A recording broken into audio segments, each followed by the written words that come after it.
Alléluia. On voit même donc dans nos assemblées, donc là où on se rassemble.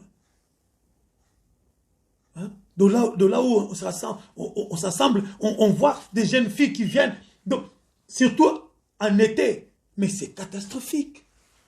Mais on les laisse entrer au nom de la liberté. Quelle liberté? En Christ, nous n'avons pas de liberté. La Bible dit, vous ne vous appartenez plus. Vous appartenez à Christ et Christ vous impose sa loi.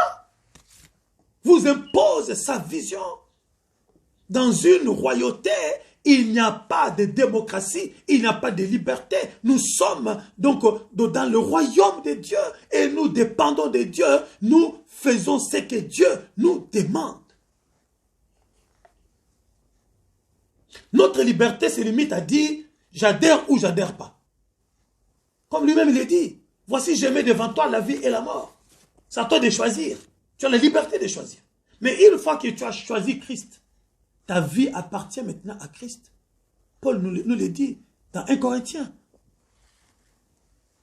Lorsque vous étiez dans le monde, vous étiez esclaves du péché. Vous faisiez ce que le péché vous imposait et vous vous laissiez aller à ces choses. Maintenant que vous êtes à Christ, vous êtes maintenant esclaves du Christ. Le mot esclave n'est pas un gros mot. Désolé.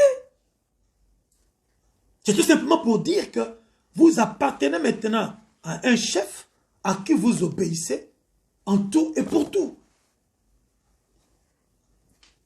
Aujourd'hui, l'Église, pour ne pas perdre les membres, n'ose même plus prêcher sur les tatouages. On voit aujourd'hui, c'est la mode. Ah, c'est la mode, c'est la modernité. Tout le monde s'est mis à la modernité.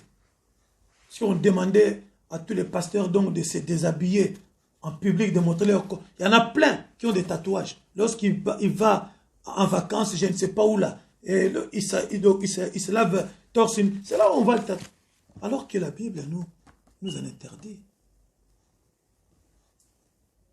Et on n'ose même pas.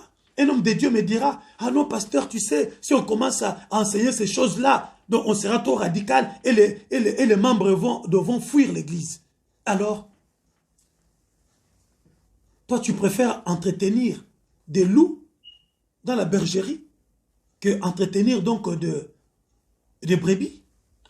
S'ils sont vraiment des dieux, ils ne partiront pas. L'argent qu'ils ont dépensé pour mettre ces choses sur leur corps, ils vont trouver le même argent pour aller enlever ces choses, pour répondre, alléluia, aux lois de leur maître. Parce qu'il a dit quoi?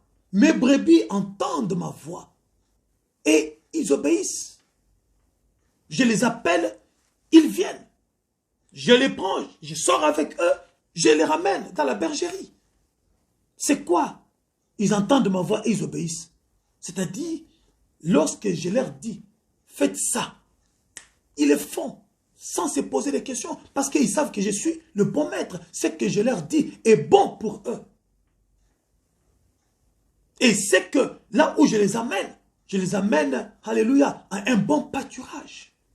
Voilà pourquoi David dit, l'Éternel est mon berger, je ne manquerai de rien. Il me fait reposer dans de verts pâturages.